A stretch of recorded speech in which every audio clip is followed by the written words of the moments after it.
ദൈവം എന്നൊരാളില്ലേ? ദൈവം എന്നൊരാളില്ലേ? നീ കരയുമ്പോഴും നീറുമ്പോഴും ദൈവം എന്നൊരാളില്ലേ? നീ ഓരോ കാര്യം ചെയ്യുമ്പോൾ ദൈവം എന്നൊരാളില്ലേ? ദൈവം എന്നൊരാളില്ലേ? ദൈവം എന്നൊരാളില്ലേ? നിന്നെ മാറ്റിയർത്തിയപ്പോൾ ദൈവം എന്നൊരാളില്ലേ? ഞാൻ ഇന്നലെ പ്രിയ എൻ്റെ ജുവലിനോടും പ്രിയ കെനസിനോടും ഞങ്ങളുടേതായ കാര്യങ്ങൾ കുറേ കാര്യങ്ങൾ പറയുമായിരുന്നു. അതിനകത്ത് ഞങ്ങൾക്ക് മനസ്സിലായ കാര്യമായിരുന്നു, ഇപ്പം ഞങ്ങളുടെ ലൈഫിൽ എനിക്ക് മിസ്റ്റേക്ക് വന്നാൽ പോലും ദൈവം എന്നൊരാളില്ല കണ്ടു നിൽക്കുന്നത്. പലപ്പോഴും നമ്മുടെ ലൈഫിൽ നിങ്ങൾ ശ്രദ്ധിക്കേണ്ട ഒരു കാര്യം, പലപ്പോഴും നമ്മുടെ ലൈഫിൽ പ്രതിസന്ധികളും പ്രയാസങ്ങളും ഒക്കെ വരും. ഇത് കാണുന്ന ദൈവം എന്നൊരാളില്ലേ? വീഴ്ച വരുമ്പോഴും ദൈവം എന്നൊരാൾ ഇത് കാണുന്നില്ലേ? ഞാൻ നിങ്ങളെ നോക്കിയിരിക്കാൻ എന്തോ പറയുക, ഇങ്ങനെ പറയാൻ തോന്നുക, എനിക്ക് നിങ്ങളുടെ ഭാഗത്ത് ഒരു തെറ്റ് വരുമ്പോഴും ദൈവം എന്നൊരാൾ ഇത് കാണുന്നില്ലേ? പലപ്പോഴും ചിന്തിച്ചിട്ടുണ്ടോ, എന്തുകൊണ്ടാണ് കർത്താവ് എൻ്റെ ലൈഫിൽ ഇത് നടക്കാത്തതെന്ന്? പലപ്പോഴും ചിന്തിച്ചിട്ടില്ല, എന്തുകൊണ്ട് എൻ്റെ ലൈഫ് ഇങ്ങനെ ആയിപ്പോയെന്ന്? നിങ്ങൾ സ്വയലാഭത്തിന് വേണ്ടി ഓരോ കാര്യം ചെയ്യുമ്പോഴും, നിങ്ങൾ ഓരോ കാര്യങ്ങൾ ചെയ്ത് വിടുമ്പോഴും ഒന്ന് ഓർക്കണ്ടേ, ദൈവം എന്നൊരാളുണ്ടെന്ന്. എനിക്കറിയത്തില്ല, എന്നോട് കർത്താവ് അങ്ങനെ ഒരു വീട് പറയുക, ദൈവം എന്നൊരാളില്ലേ?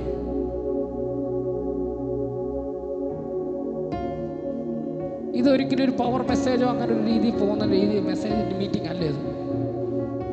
ദൈവം എന്നൊരാളുണ്ടെന്നേ, ദൈവം എന്നൊരാളുണ്ട്.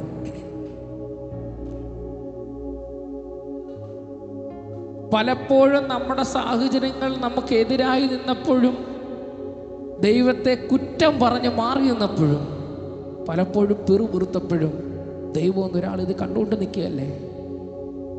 ചിന്തിച്ചിട്ടുണ്ടോ എത്രത്തോളം അവന് വേദനിച്ചെന്ന്? നിന്റെ വായിൽ നിന്ന് വന്ന ഒരു വാക്കുകൊണ്ട് എൻ്റെ ദൈവത്തിന് നൊന്തിട്ടുണ്ടോ? ഒന്ന് ചിന്തിച്ചാട്ടെ. ഞാൻ പറഞ്ഞില്ല, ഇതൊരു വേറൊരു രീതിയിൽ പോകുന്ന അല്ലെങ്കിൽ വലിയൊരു സെഷൻ വരുന്നതല്ല. എനിക്കറിയാം നിന്നോട് കർത്താവ് പറഞ്ഞിട്ട് വേണം ഞാൻ നിന്നോട് കൈമാറുന്നേ. നീ കാരണം നീ ചെയ്ത ഒരു കാര്യം കൊണ്ട് ദൈവത്തിന് വിഷമം തോന്നിയിട്ടുണ്ടോ? ഞാൻ കഴിഞ്ഞ ദിവസം സത്യം പറഞ്ഞ ഒരു 3 ദിവസമായിട്ട് ഞാൻ പ്രാർത്ഥിക്കാൻ കയറും. രാത്രി കഴിഞ്ഞ ദിവസം ഞങ്ങളുടെ അമ്മ രാത്രി എഴുന്നേറ്റപ്പോഴത്തേക്ക് മേളിൽ സൗണ്ട് കേൾക്കുക. ഞാൻ വേറൊന്നുമല്ല, ഞാൻ കരയുക, വേറൊന്നുമല്ല. എൻ്റെ ഭാഗത്ത് മിസ്റ്റേക്ക് ഉണ്ടായിട്ടുണ്ടെങ്കിൽ, ഇപ്പം ഞാൻ ജസ്റ്റ് ഒരു കാര്യം പറയുമ്പോൾ ഒരു കള്ളം പറഞ്ഞിട്ടുണ്ടെങ്കിൽ, അതെൻ്റെ ദൈവത്തിന് തെറ്റ് തോന്നിയിട്ടുണ്ടെങ്കിലും, ഞാൻ പറയുന്നൊരു വാക്ക് കൊണ്ട് എൻ്റെ കർത്താവിന് വിഷമം തോന്നുന്നുണ്ടെങ്കിലും, ഒരുപക്ഷെ നമ്മൾ പോലും അറിയാതെ നമ്മൾ ചെയ്യുന്ന ഓരോ കാര്യങ്ങൾ എൻ്റെ കർത്താവിന് വിഷമം തോന്നുന്നുണ്ടെങ്കിലോ, പലപ്പോഴും നീ പ്രാർത്ഥിക്കുമ്പോൾ ഞങ്ങൾക്ക് മറുപടി കിട്ടാതിരിക്കുമ്പോൾ നീ ചെയ്ത കാര്യം ദൈവം ഒന്ന് ഓർത്തിരുന്നെങ്കിലും. ഞാൻ ഇന്നലെ ഞങ്ങളുടെ ഉമ്മാരോട് ഞാൻ പറഞ്ഞൊരു കാര്യമാണ്, എൻ്റെ തെറ്റ് ഞാനെന്തെങ്കിലും ചെയ്തൊരു തെറ്റ് എൻ്റെ അപ്പൻ ഹോസ്പിറ്റലിൽ കിടന്നപ്പോൾ ദൈവം ഓർത്തിരുന്നെങ്കിലോ, നിനക്ക് നേരെ വാഹനം ഇടിക്കാൻ വന്നപ്പോൾ നീ ചെയ്ത ഒരു വാക്കിൻ്റെ തെറ്റ് ദൈവം ഓർത്തിരുന്നെങ്കിലോ. പലപ്പോഴും നീ ചിന്തിച്ച ചിന്തകൾ ദൈവത്തിനെതിരായി ചിന്തിച്ചിട്ടുണ്ടെങ്കിലോ, അത് ദൈവം ഒന്ന് ഓർത്തിരുന്നെങ്കിലോ. പക്ഷെ എൻ്റെ ദൈവം നിങ്ങളെ സ്നേഹിക്കുന്നതാണ്. അവൻ നിന്നെ കൃപ കൊണ്ട് മറയ്ക്കുക.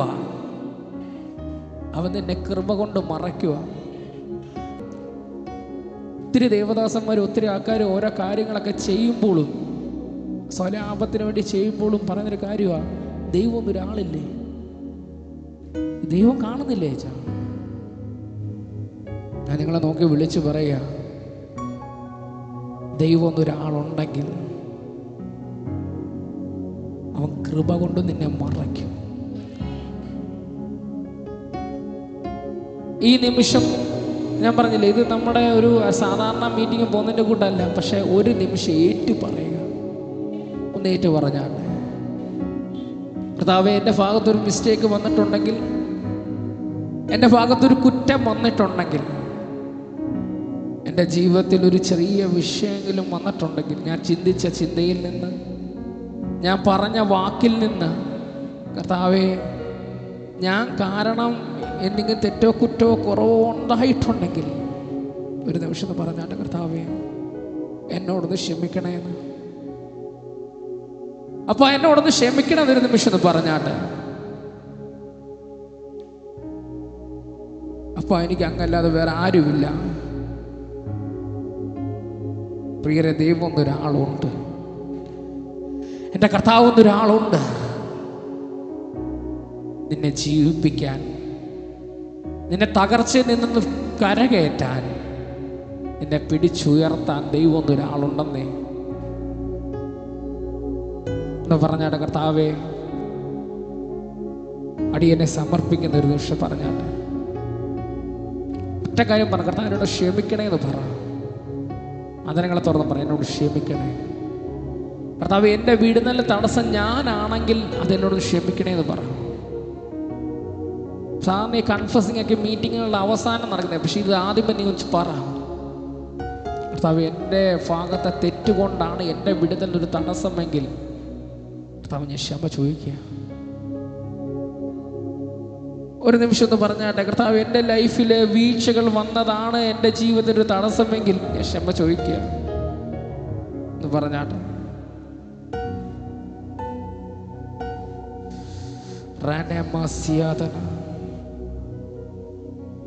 ഒരു നിമിഷം ഒന്ന് പറഞ്ഞാട്ടെ.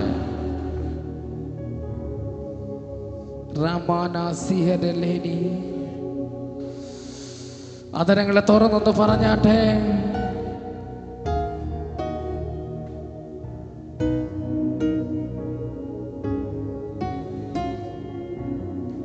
അതിൻ്റെ വാക്യമുണ്ട് ഇങ്ങനെയാ, അതിൻ്റെ 6-7 വാക്യം. യശയ്യാവിൻ്റെ 6-7 വാക്യം. അപ്പോൾ സാറാഫുകളിൽ ഒരുത്തൻ യാഗപീഠത്തിൽ നിന്ന് കുടിൽ കൊണ്ട് എൻ്റെ ഒരു തീക്കനൽ എടുത്ത് കയ്യിൽ പിടിച്ചുകൊണ്ട് എൻ്റെ അടുക്കൽ പറന്നു വന്നു. അത് എൻ്റെ വായ്ക്ക് തൊടുവെച്ചു. ഇത് നിന്റെ അതരങ്ങളെ തൊടുന്നതിനാൽ നിന്റെ അകൃത്യം നീക്കി നിന്റെ പാപത്തിന് പരിഹാരം വന്നിരിക്കുന്നു എന്ന് പറഞ്ഞു. ഞാൻ നിങ്ങളെ നോക്കി വിളിച്ചു പറയുകയാണ്, നിങ്ങൾ ഏറ്റു പറഞ്ഞത് ആത്മാർത്ഥത കൂടെയാണെങ്കിൽ നിന്റെ പാപം നീക്കി പരിഹാരം വന്നിരിക്കുന്നു. വിടുതലിന് തടസ്സം നിന്റെ ജീവിതമായിരുന്നെങ്കിൽ ഇന്ന് അതിൻ്റെ മേൽ ദൈവം വിടുതലയക്കാൻ പോവാം. എത്ര വിശ്വസിക്കുന്നുണ്ട്? എത്ര വിശ്വസിക്കുന്നുണ്ട്? ഒരു നിമിഷം കർത്താവിനെ സ്തുതിച്ചാട്ടെ. ഞാൻ പറഞ്ഞില്ല, ഞാൻ സാധാരണ രീതിയിൽ എനിക്കറിയത്തില്ല എന്തുകൊണ്ടാണ് കർത്താവ് എന്നെ ഇങ്ങനെ രീതിയിൽ തയ്ക്കുന്നത്, എനിക്കറിയത്തില്ല. പക്ഷെ ഞാനൊന്ന് വിശ്വസിക്കുന്നത് ചിലവരുടെ വേണ്ടി ഭയങ്കര വിടുതൽ നടക്കാൻ പോകട്ടെ. ഒരു പക്ഷെ ഒരാൾക്ക് വേണ്ടിയായിരിക്കും ദൈവം ഈ സിസ്റ്റം ചെയ്യുന്നത്, ഇല്ലേ ചാ? ഒരാൾക്ക് വേണ്ടിയായിരിക്കും ദൈവം ഇത് ചെയ്യുന്നത്, ചിലപ്പോൾ എനിക്ക് വേണ്ടിയായിരിക്കും. പക്ഷേ ഇതിൽ നിന്ന് ജയിച്ച് നീ കയറിയാൽ, ഇതിൽ നീ ജയിച്ച് കയറിയാൽ, ഞാൻ നിന്നെ നോക്കി വിളിച്ച് പറയുകയാണ്, നിന്റെ ചരിത്രത്തെ സ്വർഗം തിരിക്കും.